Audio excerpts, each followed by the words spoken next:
na tên tha an zara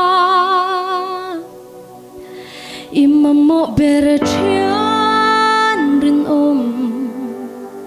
Thian Rinawm ka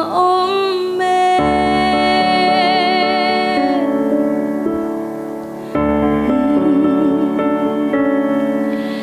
ikong te lâu thím mà xe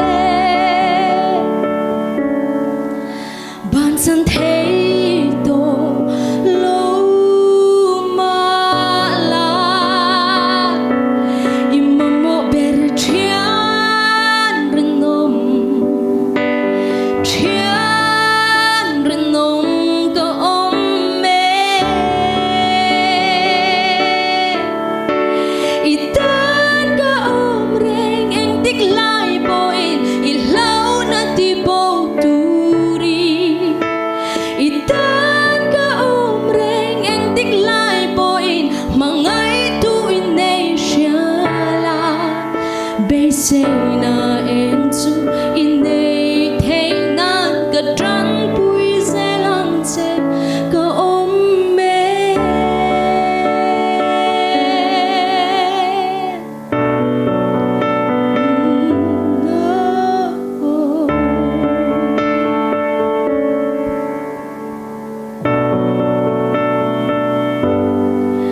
harsat na kan to theva luai thi kan nul kan bei donga kan lunga ya imamo bere Thian Rinawm Thian Rinawm ka me itan ka reng eng tik lai boin ilaw na ti bo turi itan ka reng eng tik lai boin mangay tu inesiala base na en chu inei thei nan ka tran pui zelang che ka me